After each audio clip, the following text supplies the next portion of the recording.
Alright, Nindevil Man, what's the next game and what are you eating? What?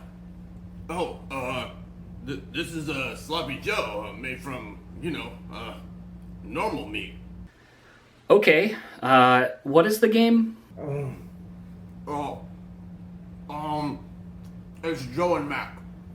I guess that explains why Trotsky is here. Yep, hi there.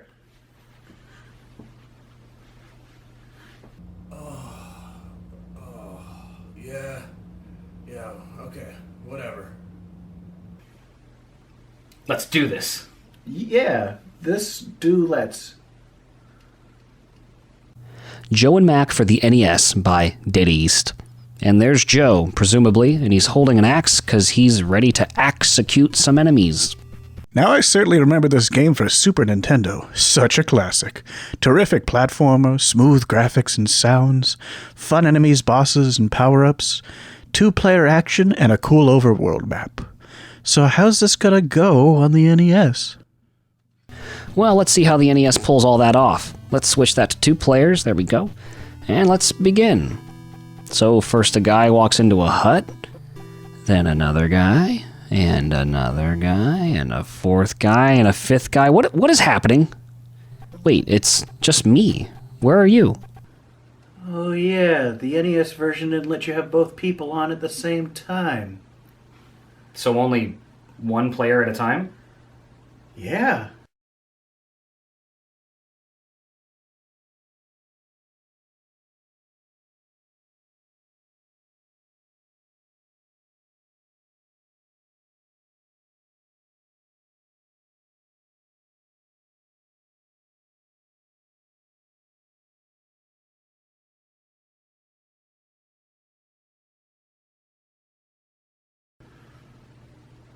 Okie dokie, see ya!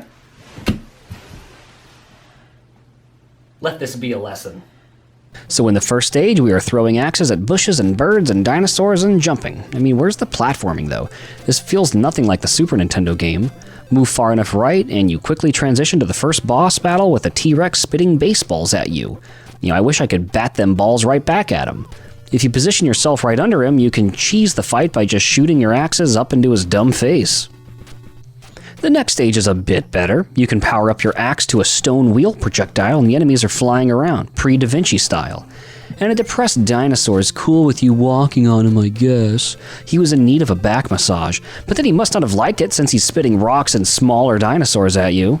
Then a plant spits smaller plants at you while a bird keeps diving your way. If you get too close to the plant, it will eat you. Best way to do this battle is dodge the bird, attack one of the plants, and then hit the big guy when you get a reprieve. The boss in the next stage is a big bird. No, not like the yellow kind. And he flies right to left, while his offspring also fly in around you. I'm disappointed the bird isn't spitting the smaller birds out like the last few bosses. The next level showcases how well Dead East managed to optimize the abilities of the NES. Look at the parallax scrolling here. It's like 5 or 6 different layers. That's highly impressive for the NES. Unlike the next stage boss, who looks like a roller coaster cart came to life and spits air gushes? Water gushes? I don't really know. I'm running out of things to say about the levels. It's purple. Looks like it was made from some Nickelodeon gack. The background looks like teepees built from churros. The boss looks like he's straight out of TMNT 4, and if you get under his chin, you can cheese him by shooting up. He doesn't bother to get out of the way at all. Hey, check out this pile of cabbages I found. Pretty sure these are the prehistoric ancestors of those Cabbage Patch Kids from the 20th century. I skip ahead a bit since the next few stages aren't really any different and the bosses are basically palette swaps of prior bosses, but here in the final level we're supposed to be inside a dinosaur's body, I think, because that's what happens in the SNES version. It's hilarious that the background has cilia and what is supposed to look like eukaryotic cells as if we are suddenly microscopic. Anyway, this place is infested with flying albino deathbirds and cavemen. Then we hit the final boss, who looks like a mutant caveman, or like a love child between a caveman and a dinosaur. He's not tough, just dodge the birds and aardvarks that he spits from his mouth, and keep shooting at him when you can. And then you run through the forest or whatever with some babes chasing after you. Seems like he's running from them. And then it's the end, but this guy looks rather menacing, don't you think? Is he supposed to come off so creepy? In conclusion, it's a decent NES game, but it's nowhere near as fun as the Super Nintendo version.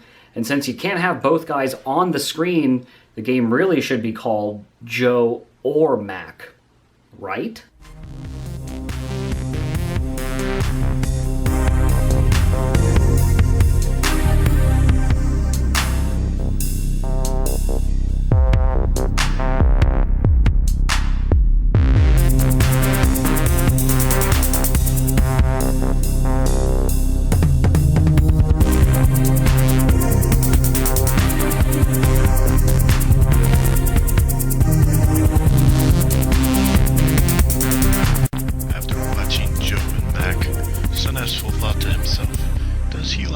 Sloppy Joes or macaroni and cheese?